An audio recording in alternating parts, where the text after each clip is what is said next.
Rumor had it he didn't care about interns, didn't care about anyone really. And yet, there he was 5 minutes early watching as one of his VPs laughed in my face and called me the office charity project. I was just the intern. No last name, no voice, no presence, until his eyes met mine. I should probably start from the beginning. My name is Emily Carson, 22, small town girl from Dayton, Ohio, journalism major, dreams too big for my wallet. I didn't cry when they spilled coffee on my desk. I didn't flinch when they laughed as I walked past, holding my cheap tote bag like it was some kind of punchline. And I certainly didn't speak when they accidentally sent that group email mocking my clothes. But that look, that moment, when he saw it happen, that was the moment everything changed. I'll never forget the way Ethan Walker stepped into that conference room. The CEO, the ghost that no one ever saw in person. I landed an internship at Orion Strategies, one of the top PR firms in New York City. It was supposed to be a stepping stone, just a few months of coffee runs, maybe a letter of recommendation, and then, who knows? Instead, it became a lesson in humiliation. From the first day, it was clear I didn't belong. My shoes were worn. My blazer was secondhand. I didn't speak the same way, didn't flirt with the same confidence. The other interns had perfect nails and designer laptops. Mine had a sticker that said, "Hope is a decision." They noticed. Oh, they noticed everything. And then came Chelsea. She was beautiful in that polished, magazine cover kind of way. Senior associate, Ivy League, the kind of woman who walks into a room and everyone straightens their backs. She made it her personal mission to remind me where I stood. Every single day. One afternoon, she dropped a binder on my desk and said, "Make 20 copies and don't screw it up." I know it's hard for you, sweetie. I bit my tongue, smiled, nodded. That same afternoon, she spilled her caramel latte all over my notes. Didn't apologize, just walked away laughing, high-fiving some junior exec who called me Office Emily like I was a brand of paper towel. I wanted to leave. God, I wanted to, but I couldn't afford to. Not after everything my dad sacrificed to get me here. So I stayed. I worked. I took it. Until that day in the conference room. I was there to drop off reports. That's it. In and out. But Chelsea had other plans. She waved the papers in the air and smirked. "Oh look, our little intern made another mistake." Maybe if she spent less time scribbling in that sad little notebook and more time learning Excel. The room erupted in laughter. Executives, directors, a table full of men and women in $1,000 suits, laughing at a girl who wore thrifted heels and dared to dream too loudly. And then the door opened. He stepped in. Ethan Walker. The room froze. Laughter died mid-breath. Some people stood. Others fumbled with their papers. But he didn't say a word. He didn't even look at them. He looked at me. Not with pity. Not with amusement. With recognition. Like he saw something no one else did. And then, quietly, calmly, he asked, "Who said she made a mistake?" Silence. Dead. Solid. Silence. Chelsea tried to speak. I thought he held up a hand. "Let me see the report." She passed it over, suddenly pale. He flipped through the pages, his jaw clenched once. Then he turned to me. "Emily, right?" I nodded, barely breathing. "You caught a discrepancy in the Maverton numbers," he said. "No one else did." Good eye, good eye. 2 words. But they cracked something wide open inside me. He turned to the room. "If anyone else wants to mock someone doing real work, you're welcome to join the unemployment line." Then he looked back at me and said, "Follow me." I did. I followed him out of that room and into an elevator. My hands were shaking. My throat was dry. What was happening? He didn't speak until we reached the top floor, his office. Floor to ceiling glass. Clean, quiet, intimidating as hell. He motioned for me to sit. I didn't. He smiled. "You're not in trouble, Emily. My name again." Said like it mattered. "I read through your intern reports," he continued. "You're not just here to fetch coffee. You see things, patterns, details. You think differently." I blinked. "I just try to do my best." "No," he said. You care. That's rare around here. He paused, looked out the window for a moment, then turned back. I want you to work directly with me on a project I don't trust with anyone else. I stared at him. Surely this was a test, a trap, some elaborate joke. But then he said it again, slowly, gently. I see you, Emily, and I'm not the only one who will soon. I didn't sleep that night. I lay in bed staring at the ceiling, replaying every second. His voice, his eyes, the way the room had shifted when he spoke in my defense. I tried to convince myself it didn't mean anything, that maybe he was just being professional, kind. Maybe he had forgotten me already. But the next morning, there it was, an email from Ethan Walker. Subject: Maverick Project Initial Briefing Time, 9 o'clock a.m. Location, CEO office. No one called it the CEO office. It was his office, his floor, his world, and somehow, I was invited in. I entered at exactly 8:59 because 9 o'clock felt too casual and 8:58 felt too eager. He was already there, typing something. No tie today, sleeves rolled, cufflinks gone. He looked less like the man in the headlines and more like someone who belonged in a memory I hadn't made yet. Right on time, he said, not looking up. That's rare. I'm usually early, I replied, standing awkwardly by the door. He nodded, still typing. Then you're already ahead of most of my team. After a few seconds, he glanced up. Sit, let's talk. The project wasn't glamorous. It was about restructuring a client's media strategy, reanalyzing reports, rebuilding their public trust after a scandal. But the way he spoke about it, it felt alive, urgent, like every word mattered. He asked my opinion, listened when I gave it, challenged me when I hesitated. By the end of that first hour, I wasn't just taking notes. I was part of it. And when I stood to leave, he said, same time tomorrow, just like that. The days began to shift. I wasn't in the bullpen with the other interns anymore. I was on the top floor, reviewing documents, asking questions, learning directly from the man people called the unreachable king. It didn't take long for the others to notice. Chelsea stopped pretending to smile. She would walk past me and let her shoulder hit mine, loud enough to be heard, but quiet enough to deny. The other interns whispered. The whispers turned into rumors. She's sleeping with him. She's blackmailing him. She's his niece or something. I tried to ignore it. I told myself they didn't matter, but they did, because I had spent my whole life trying not to be a problem. And now, I was the problem. Still, every time I walked into that office, the noise faded. With him, it was different. He was sharp, intense, but he laughed sometimes. Usually when I wasn't trying to be funny. Like the day I accidentally spilled water on a printed report and said, "At least it's hydrated."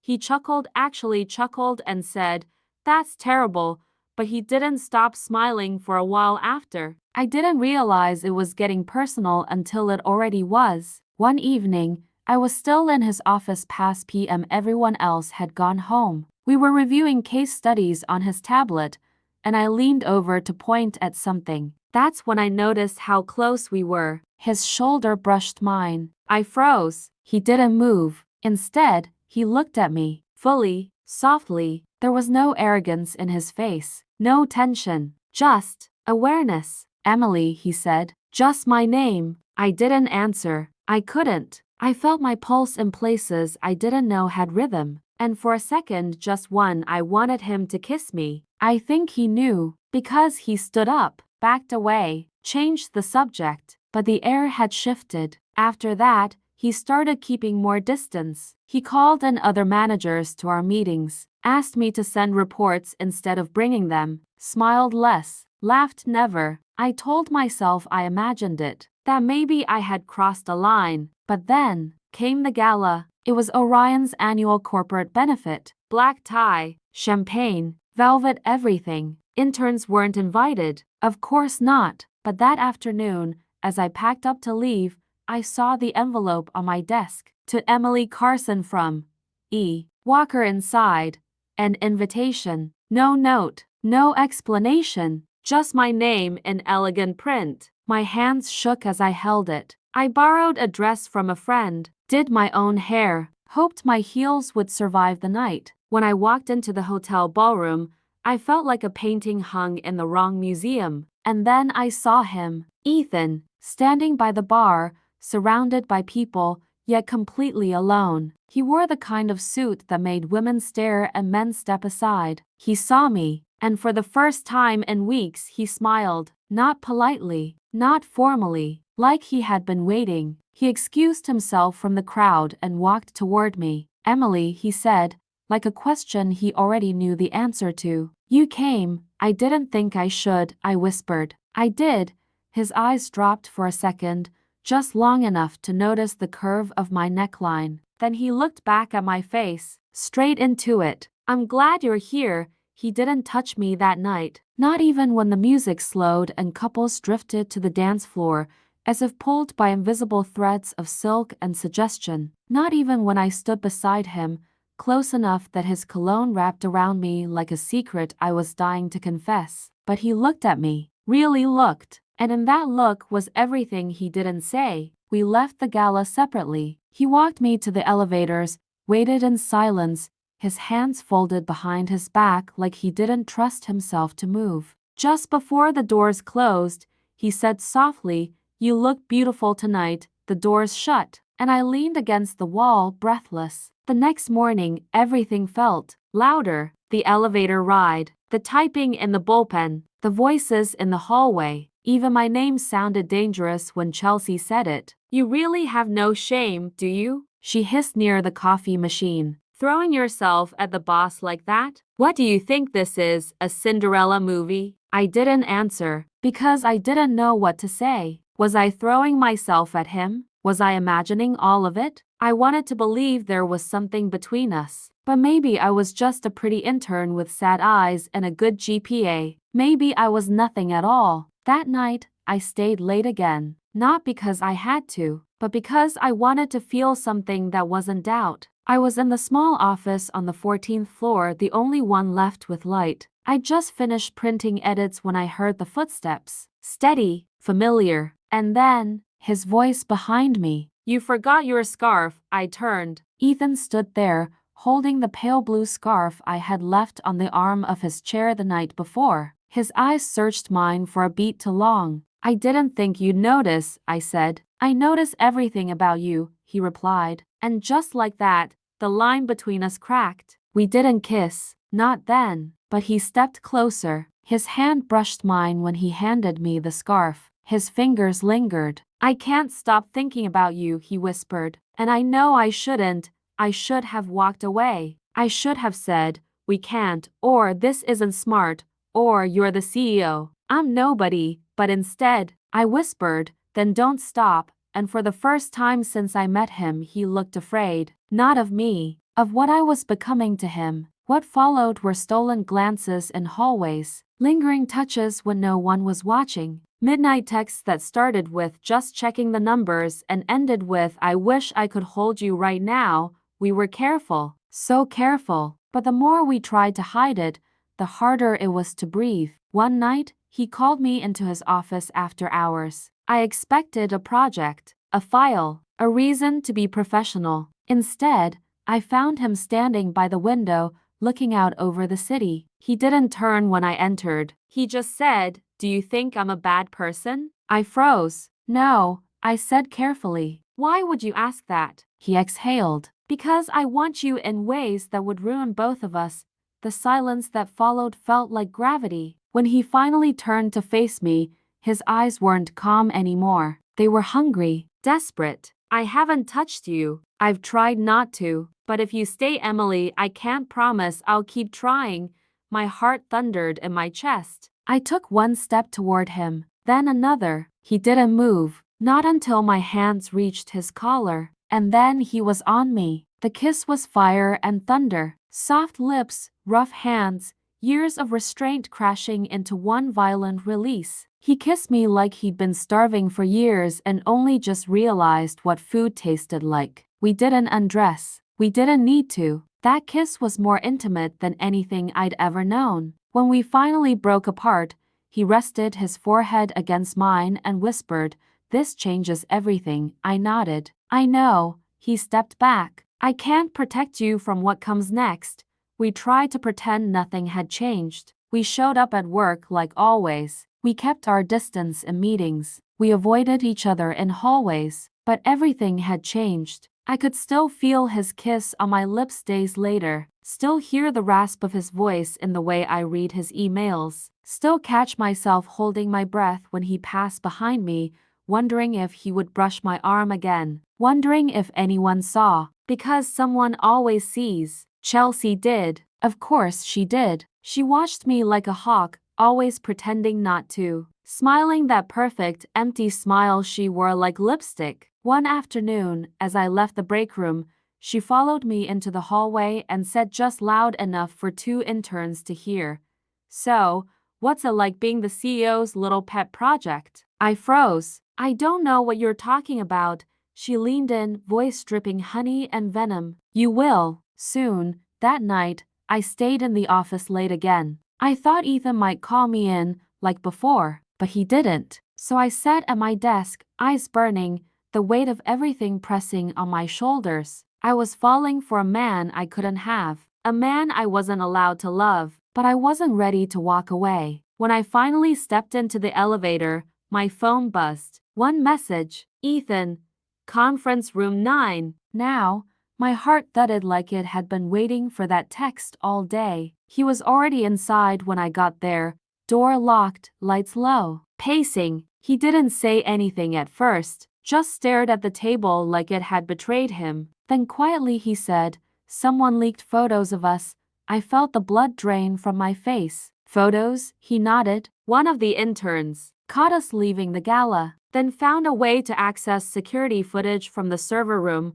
My voice cracked. "Are they public?" "No, not yet. But Chelsea has them, and she's threatening to leak them unless He stopped himself. "Unless you what?" He turned to me, jaw clenched. "Unless I fire you." The room spun. I didn't cry. Not right away. I just stared at him. At the man who had made me feel like I wasn't invisible, like I mattered, like I was more than someone's intern. And now, I was a threat, a liability. "What are you going to do?" I asked quietly. He looked at me like the question hurt more than any answer could. "I don't know," he whispered. "Every option feels like a betrayal." Silence wrapped around us. Then I said what he wouldn't. "You have to let me go." "No, yes," I whispered. "It's the only way. If the board finds out, to hell with the board," he snapped. Then softer, breaking, "I can't lose you." His words shattered something inside me, because I wasn't sure anyone had ever said that to me before. Not like that. Not with tears he wouldn't let fall. Not with hands that shook as they reached for mine. He pulled me into his chest, arms locked around me like a storm shelter. "I should have protected you better," he murmured into my hair. "I wanted to stay there forever. But forever doesn't belong to girls like me." The next morning, I resigned. I left my badge on the front desk, packed my things in silence, didn't say goodbye to anyone, not even him, especially not him, because I knew if I looked into his eyes I wouldn't leave, and I had to. That night, I lay in bed staring at the ceiling again, except this time, I wasn't wondering if he remembered me. I was wondering how to forget him. But love doesn't leave quietly. It lingers, in dreams, in old emails, in the way you check your phone even when you know it won't buzz anymore. 1 week later, I got the call. Not from Ethan. From her. "Chelsea." Her voice was sharp and smug as she said, "Still think you were special?" And then she sent the photo. A photo of Ethan, holding hands with another woman at a charity dinner, smiling, laughing, and suddenly, I wasn't sure if I had been a secret, or just a mistake. The photo haunted me. I stared at it for too long, analyzing every inch like it would unlock some kind of truth. Maybe it was old. Maybe it meant nothing. Maybe I was lying to myself. Chelsea had sent it to hurt me, and it worked. But what hurt more was that Ethan never reached out. Not once. Not to explain. Not to deny. Not even to say goodbye. I went home for a few days. Back to Ohio. Back to the house I grew up in, where the wallpaper peeled and the front steps creaked and the air smelled like cornfields and unfinished dreams. My mother knew something was wrong. She didn't ask. She just made me tea and sat beside me, her hand resting lightly on mine. "You remind me of myself at your age," she said one night. "Too smart for your own good. Too kind for this world." I swallowed the lump in my throat. "He made me feel seen. That's how it starts," she said. "But it's what he does after that tells you who he really is." When I got back to the city, I told myself I was done. Done waiting for him. Done checking my phone. Done crying in bathrooms that smelled like bleach and regret. I applied to new internships, rewrote my resume, cut my hair. Sometimes change starts with scissors. Then, one rainy Friday afternoon, I ran into Mark, the IT guy from the old office. He looked surprised to see me. "Hey, you okay?" I nodded. "Just moving on." He hesitated. "Look, I probably shouldn't say anything, but..." Ethan didn't take it well. "After you left, my stomach tightened." "What do you mean?" He shut down. "Barely showed up for meetings. Had Chelsea reassigned." "And that woman in the photo? That's his sister." The ground shifted beneath me. "Sister? Yeah. She's on the board of his nonprofit." "You didn't know?" I shook my head slowly. I hadn't known anything. Not the truth. Not what he was going through. Not what I meant to him. Because I never gave him the chance to tell me. That night, I went home and pulled out the envelope I'd never mailed. A letter I wrote the night I resigned. It said everything I was too scared to say. Everything I felt. Everything I hoped he knew. I added one last line at the bottom. "If it still means something to you, find me." I mailed it. And for the first time in weeks, I slept. 3 days passed. Nothing. Then 4. Then 5. And on the 6th, just as I was stepping out of the apartment, soaked from the rain, there he was. Standing in the lobby. Soaked too. Hair a mess. Tie gone. Eyes tired. But he was there. I stopped breathing. He held up the letter. "I got it," he said. "And I'm sorry it took me this long." He stepped closer. I didn't know how to fix it. I didn't know if I was even allowed to try. I stared at him, my voice barely a whisper. "You let me think I didn't matter." "I know," he said. "That was my biggest mistake." He reached into his coat pocket, pulled out the pale blue scarf. "I kept it. Every day since you left." My hands trembled. He placed it gently in my palm. "I'm not here to ask for a second chance," he said. "I'm here to prove I never stopped loving you." I didn't say anything. I didn't have to. I just stepped forward, wrapped the scarf around his neck, and kissed him like the world was ending. Because in a way it had. And this was the beginning again. Not of an office romance, not of a scandal, but of something real, something earned, something ours.